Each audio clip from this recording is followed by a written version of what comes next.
नमस्कार, स्वागत है आपका संसद टीवी में। मैं हूं आपके साथ अमृता चौरसिया। आप देख रहे हैं कार्यक्रम संसद में। आज संसद के शीतकालीन सत्र का आज 11वां दिन है। आज सत्र के दौरान अलग अलग मंत्रालयों से जुड़े महत्वपूर्ण प्रश्न पूछे जाएंगे। विधायी कामकाज और अन्य विषयों पर चर्चा होगी। लोकसभा में आज 4 विधेयक सूचीबद्ध है, तो वहीं राज्यसभा में 2 विधेयक शामिल हैं। जानेंगे शीतकालीन सत्र में 11वें दिन क्या है आज का एजेंडा। लेकिन सबसे पहले आज संसद में आज की सुर्खियां। संसद के शीतकालीन सत्र का आज 11वां दिन। विधायी कामकाज के साथ दोनों सदनों में प्रश्नकाल के दौरान पूछे जाएंगे अहम सवाल। 22 दिसंबर तक चलने वाले सत्र में होनी है 15 बैठकें। लोकसभा में आज 4 विधेयक सूचीबद्ध। डाकघर विधेयक 2023 पर होगी चर्चा।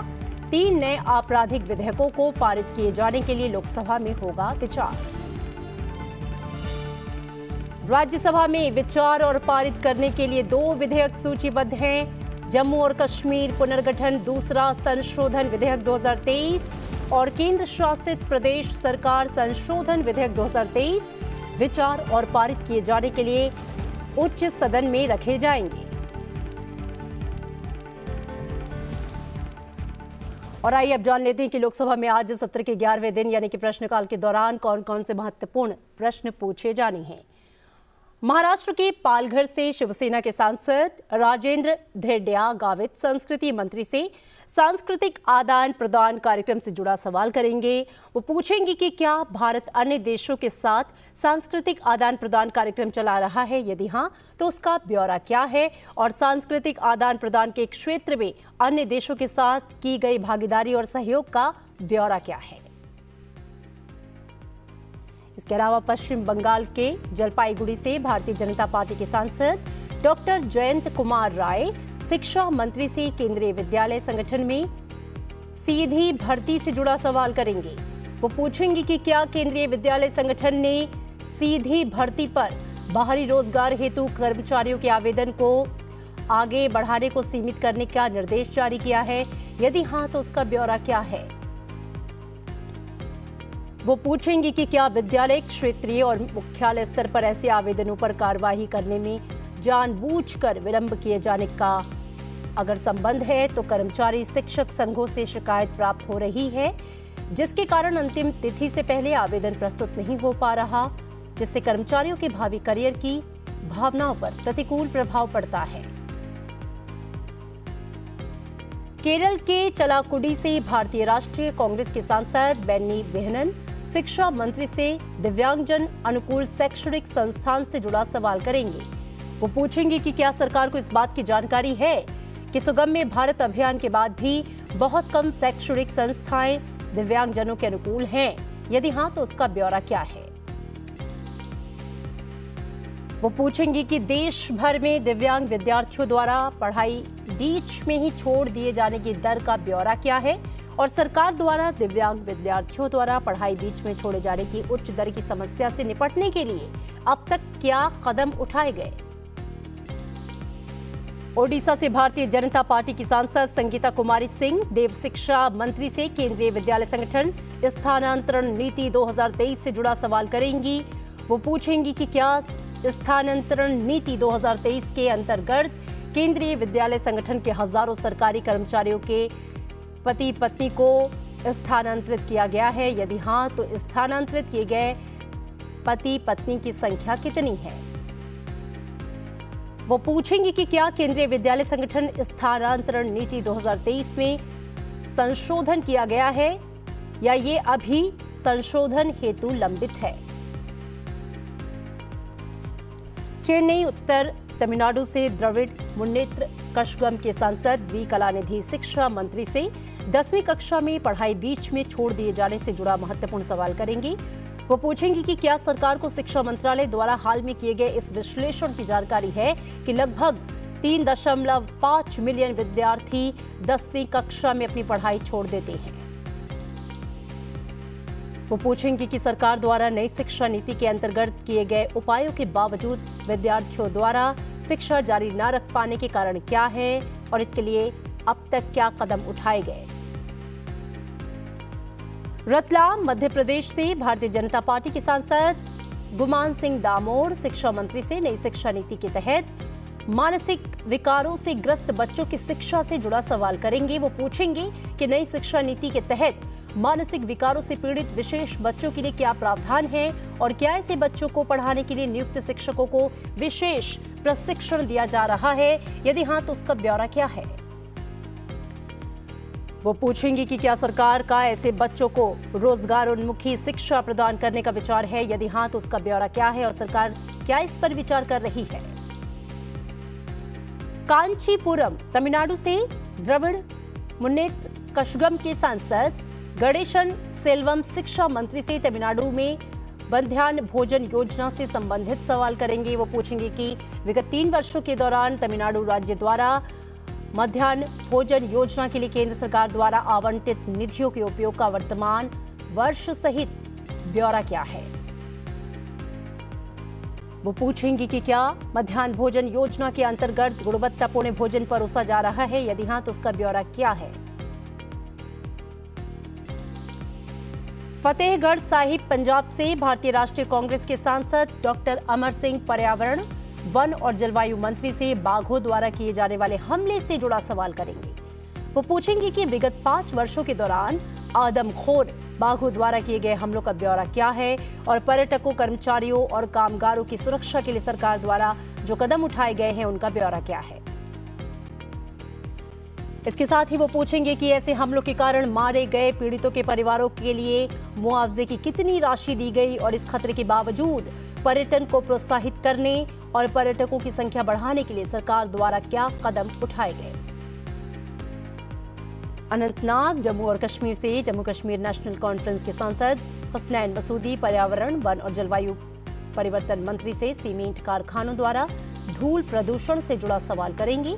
वो पूछेंगे कि क्या सरकार को पुलवामा जिले के खुरू क्षेत्र में सीमेंट कारखानों से उच्च स्तर पर निकलने वाले धूल प्रदूषण की जानकारी है, यदि हाँ तो उसके लिए क्या कदम अब तक उठाए गए। वो पूछेंगे कि क्या सरकार ने खुरू जिला पुलवामा सहित देश भर में हवा में फैलने वाले जहरीले धुएं की मात्रा का पता लगाने हेतु सीमेंट कारखानों से निकलने वाले धूल उत्सर्जन की जांच करने के लिए गहन अध्ययन किया है, यदि हाँ तो उसका ब्यौरा क्या है। कोकराझार असम से निर्दलीय सांसद नव हीरा कुमार सरनिया वित्त मंत्री से धोखाधड़ी वाले ऋण ऐप से जुड़ा सवाल करेंगे। वो पूछेंगे कि क्या सरकार धोखाधड़ी वाले ऋण ऐप से संबंधित बढ़ते जोखिमों, विशेषकर अत्यधिक ब्याज दरों और मानसिक उत्पीड़न के संबंध में कोई कदम उठा रही है, यदि हाँ तो उसका ब्यौरा क्या है और इसके लिए क्या दिशा निर्देश जारी किए गए। गुंटूर आंध्र प्रदेश से तेलुगु देशम पार्टी के सांसद जयदेव गल्ला वित्त मंत्री से प्रधानमंत्री जन धन योजना से जुड़ा सवाल करेंगे।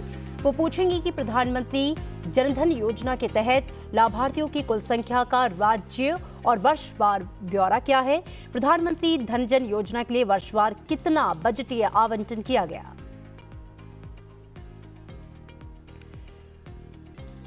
पूर्णिया बिहार से जनता दल यूनाइटेड के सांसद संतोष कुमार वित्त मंत्री से प्रधानमंत्री मुद्रा योजना से जुड़ा सवाल करेंगे। वो पूछेंगे कि प्रधानमंत्री मुद्रा योजना के प्रारंभ से बिहार, छत्तीसगढ़, पंजाब और राजस्थान सहित राज्य जिलावार कितने आवेदकों ने ऋण आवेदन किया है और कितने आवेदन स्वीकृत किए गए। वो ये भी पूछेंगे कि उक्त योजना के तहत अब तक राज्य संघ राज्य क्षेत्रवार कुल कितनी धनराशि जारी की गई। उत्तर प्रदेश के जौनपुर से बहुजन समाज पार्टी के सांसद श्याम सिंह यादव वित्त मंत्री से ईंधनों को जीएसटी के तहत समाहित करने से जुड़ा सवाल करेंगे। वो पूछेंगे कि क्या सरकार का पेट्रोल, डीजल, प्राकृतिक गैस और एविएशन टरबाइन फ्यूल जैसे ईंधनों को जीएसटी के तहत समाहित करने का विचार है, यदि हाँ तो उसका ब्यौरा क्या है। वो पूछेंगे कि क्या सरकार ने इस संबंध में कोई अनुमान लगाया है कि उपयुक्त ईंधनों को जीएसटी के तहत समाहित करने से कितना राजस्व प्राप्त होगा अथवा समाहित न करने से कितने राजस्व की हानि होगी। चेवेल्ला तेलंगाना से तेलंगाना राष्ट्र समिति के सांसद डॉक्टर गदम रंजीत रेड्डी वित्त मंत्री से तेलंगाना में आयकर विवरणियां दाखिल किए जाने के संबंध में सवाल करेंगे। वो पूछेंगे कि क्या तेलंगाना से आयकर विवरणियां दाखिल करने वालों की संख्या वर्ष 2019-20 में 21.58 लाख से बढ़कर 22-23 में 26.92 लाख हो गई और इस संबंध में 15% के राष्ट्रीय औसत की तुलना में 4 वर्षों में 25% की वृद्धि हुई। इसका ब्यौरा क्या है? इसके साथ ही वो पूछेंगे कि तेलंगाना से और अधिक संख्या में आईटीआर दाखिल किए जाने से सरकार द्वारा लगाए जाने वाले संभावित अनुमानों का ब्यौरा क्या है। सांसद अच्युतानंद सामंत का सवाल कृषि श्रमिकों के जीवन में सुधार और उनका कल्याण से संबंधित है। वो सरकार से ये जानना चाहेंगे कि क्या कृषि श्रमिकों के जीवन में सुधार लाने और उनके कल्याण के लिए सरकार द्वारा उठाए गए कदमों का ब्यौरा क्या है। सांसद हनुमान बेनीवाल का रोजगार के लिए स्थानीय लोगों की प्राथमिकता से संबंधित सवाल है। वो सरकार से जानना चाहेंगे कि क्या सरकार के पास देश भर में बेरोजगारी के संबंध में कोई नवीनतम आंकड़ा विद्यमान है और यदि हां तो राजस्थान सहित तत्संबंधी राज्यवार ब्यौरा क्या है। राजस्थान से सांसद पीपी चौधरी सरकार से ये जानना चाहेंगे कि क्या सरकार राष्ट्रीय कौशल विकास निगम इंटरनेशनल के तहत स्किल इंडिया इंटरनेशनल केंद्र की स्थापना कर रही है। यदि हां तो उसका ब्यौरा क्या है, यदि नहीं तो कारण क्या है। सांसद एस मुनिस्वामी का सवाल पर्यटक स्थलों के विकास से संबंधित होगा। वो सरकार से ये जानना चाहेंगे कि क्या सरकार पर्यटन को बढ़ावा देने और विदेशी पर्यटकों को आकर्षित करने के लिए कुछ पर्यटन स्थलों का विकास कर रही है। यदि हां तो विदेशी पर्यटकों को आकर्षित करने के लिए विकसित किए जाने हेतु कार्यसूची में शामिल पर्यटन स्थलों का ब्यौरा क्या है। सांसद कनकमल कटारा का सवाल एकलव्य आदर्श आवासीय विद्यालय से जुड़ा होगा।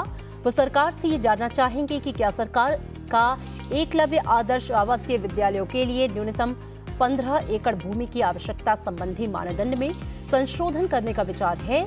यदि हां तो उसका ब्यौरा क्या है। इसके साथ ही सांसद राजेश वर्मा का सवाल जनजातीय समुदायों में उद्यमशीलता से संबंधित है। वो सरकार से ये जानना चाहेंगे कि क्या जनजातीय समुदायों में उद्यमशीलता को बढ़ावा देने के उद्देश्य से कोई विशिष्ट पहल की गई। यदि हां तो उसका ब्यौरा क्या है। भारतीय कम्युनिस्ट पार्टी के सांसद पीआर नटराजन वित्त मंत्री से ये सवाल पूछेंगे कि क्या पिछले 8 वर्षों के दौरान भारतीय अर्थव्यवस्था की विकास दर का ब्यौरा क्या है। भारतीय अर्थव्यवस्था का विकास और विकसित करने के लिए सरकार द्वारा कदम क्या उठाए गए हैं और इस पर विचार क्या है। भारतीय जनता पार्टी के इंदौर से सांसद शंकर लालवानी एनडीसी के लक्ष्य से संबंधित सवाल पूछेंगे।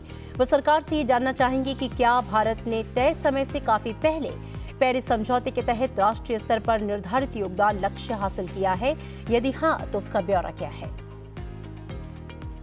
सांसद जसवंत सिंह सुमन भाई भाभोर शिक्षा मंत्री से ये जानना चाहेंगे कि सरकार द्वारा प्राथमिक स्तर पर शिक्षा की गुणवत्ता में सुधार लाने के लिए और देश के प्राथमिक विद्यालयों में अवसंरचना में वृद्धि के लिए क्या योजना है। वो पूछेंगे गुजरात सहित देश में आज की तिथि तक इंटरनेट अवसंरचना के तहत शामिल प्राथमिक विद्यालयों के प्रतिशत का ब्यौरा क्या है। और आइए अब आपको बताते हैं कि लोकसभा में प्रश्नकाल के दौरान पूछे जाने वाले प्रश्नों के उत्तर कौन कौन से मंत्रालय देंगे। प्रश्नकाल के दौरान सवाल संस्कृति मंत्रालय से होगा। इसका जवाब केंद्रीय संस्कृति मंत्री जी किशन रेड्डी देंगे। प्रश्नकाल के दौरान 6 सवाल शिक्षा मंत्रालय से होगा। इसका जवाब केंद्रीय शिक्षा मंत्री धर्मेंद्र प्रधान देंगे।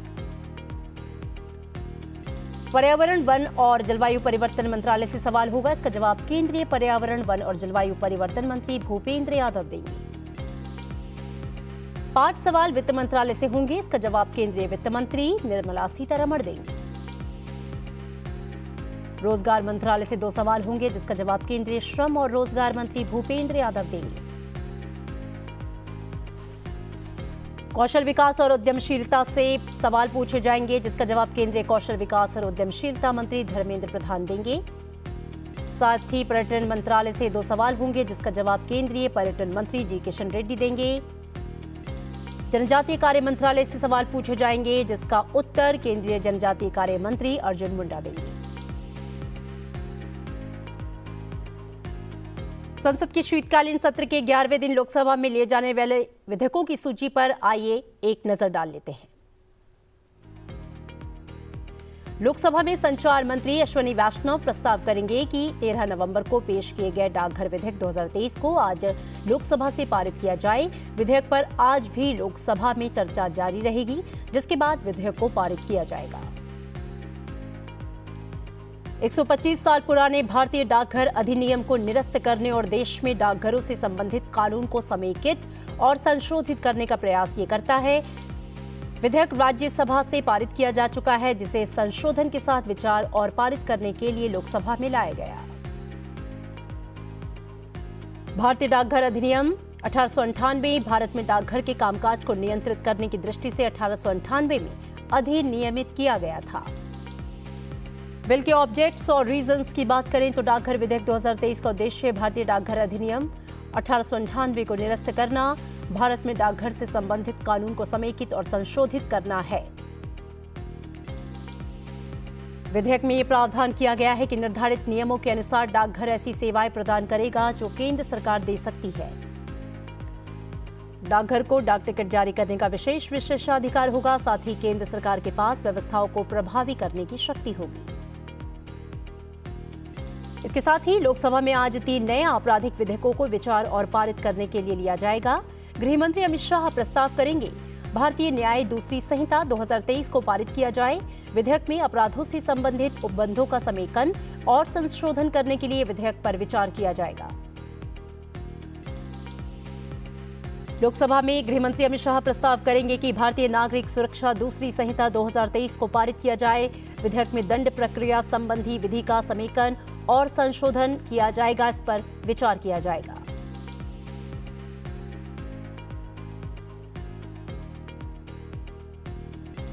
इसके साथ ही गृह मंत्री अमित शाह प्रस्ताव करेंगे कि भारतीय साक्ष्य दूसरा विधेयक 2023 को विचार के बाद पारित किया जाए। इस विधेयक में निष्पक्ष विचारण के लिए साक्ष्य के साधारण नियमों और सिद्धांतों को समेकित करने और उनका उपबंध करने पर विचार किया जाएगा।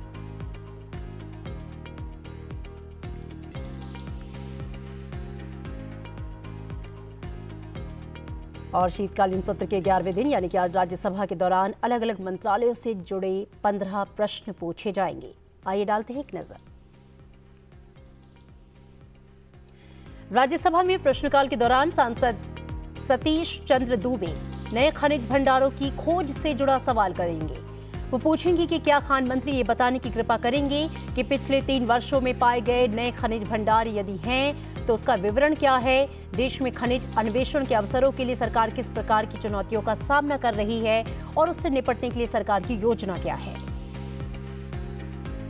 सांसद दर्शना सिंह का सवाल जल शक्ति मंत्रालय से होगा। वो पूछेंगी कि क्या जल शक्ति मंत्री ये बताने की कृपा करेंगे कि क्या सरकार ने हाल में ही स्वच्छ गंगा मिशन के तहत नेशनल लेवल पर गंगा उत्सव आयोजित किया, यदि हाँ तो उसका ब्यौरा क्या है और उत्सव के तहत आयोजित विभिन्न कार्यक्रम क्या रहे। साथ ही क्या सरकार गंगा नदी के पास रहने वाले स्थानीय लोगों की मदद से गंगा की सफाई के लिए कोई योजना तैयार कर रही है, यदि हाँ तो उसका ब्यौरा क्या है। जो चुनौतियां सामने आ रही हैं उसको लेकर अब तक क्या कदम उठाए गए। प्रश्नकाल के दौरान राज्यसभा से सांसद बिनोय विश्वम आवास एवं शहरी कार्य मंत्री से पूछेंगे कि क्या अमृत योजना के तहत पुनर्स्थापना और कायाकल्प के लिए पहचाने गए जल निकायों की संख्या, योजना के लॉन्च के बाद से जल निकायों के लिए जारी किए गए पूर्णता प्रमाण पत्रों की संख्या, स्वीकृत राशि और उपयोग की गई राशि, राज्यवार विवरण क्या है, योजना की कुल राशि का कितना प्रतिशत सौंदर्यीकरण में उपयोग किया गया, सरकार की योजना एवं योजनाओं के तहत लक्ष्यों को पूरा करने के लिए अब तक क्या कदम उठाए गए। सांसद कनिमोझी एनवीएन सोमू पूछेंगी कि क्या जल शक्ति मंत्री ये बताने की कृपा करेंगे कि राष्ट्रीय नदी संरक्षण योजना 6 राज्यों में फैले 81 शहरों में 37 नदियों के प्रदूषित हिस्से को कवर करती है, यदि हाँ तो उसका विवरण क्या है। विशेष रूप से तमिलनाडु में नदियों के संरक्षण और बहाली के लिए आवंटित धनराशि का विवरण क्या है। सांसद राकेश सिन्हा पूछेंगे कि क्या नागरिक उड्डयन मंत्री बताएंगे कि देश के विमानन क्षेत्र में अभूतपूर्व वृद्धि हुई है। पिछले 1 वर्ष के दौरान कितने नए हवाई अड्डे और टर्मिनल खोले गए, इसका पूरा ब्यौरा क्या है। सांसद धर्मस्थल वीरेंद्र हेगड़े आवास और शहरी मामलों के मंत्री से जानना चाहेंगे कि क्या सरकार ने इनोवेट, इंटीग्रेट और सस्टेन सिटीज 2.0 के लिए शहरी निवेश को मंजूरी दी है। यदि हाँ तो इसका विवरण क्या है। साथ ही परियोजना का लक्ष्य एकीकृत अपशिष्ट प्रबंधन और जलवायु सुधार कार्यों को बढ़ावा देना है। यदि हाँ तो इसका ब्यौरा क्या है। और आपको बताते हैं कि इन प्रश्नों का जवाब कौन कौन से मंत्रालय देंगे। प्रश्नकाल के दौरान एक सवाल आवासन और शहरी कार्य मंत्री से होगा, जिसका जवाब आवासन और शहरी मंत्री हरदीप सिंह पुरी देंगे। नागर विमानन मंत्रालय से सवाल पूछे जाएंगे, जिसका जवाब केंद्रीय मंत्री ज्योतिरादित्य सिंधिया देंगे।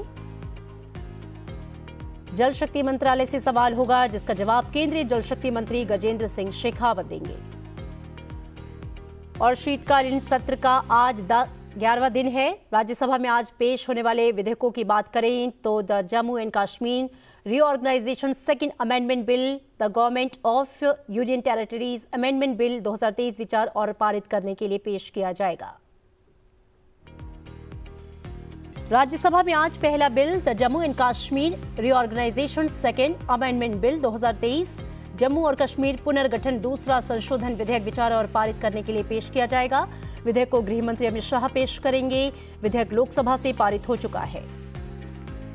जम्मू और कश्मीर पुनर्गठन दूसरा संशोधन विधेयक 2023 जम्मू और कश्मीर विधानसभा में महिलाओं के लिए 33% सीटें आरक्षित करने का प्रावधान करता है। इसका उद्देश्य केंद्र शासित प्रदेश में कानून बनाने की प्रक्रियाओं में जनप्रतिनिधियों के रूप में महिलाओं की भागीदारी को बढ़ाना है। दूसरा bill the government of union territories amendment bill 2023 केंद्र शासित प्रदेश सरकार संशोधन विधेयक 2023 पेश किया जाएगा। विधेयक को गृह मंत्री अमित शाह पेश करेंगे। विधेयक लोकसभा से पास हो चुका है। ये विधेयक केंद्र शासित प्रदेश सरकार अधिनियम 1963 में और संशोधन करेगा। आज राज्यसभा में द एप्रोप्रिएशन बिल 2023 यानी कि विनियोग विधेयक 2023 विचार और पारित करके लौटाए जाने के लिए सदन में पेश किया जाएगा। वित्त मंत्री निर्मला सीतारमण विधेयक को विचार किए जाने के लिए सदन में रखेंगी। विधेयक को लोकसभा से पारित किया जा चुका है।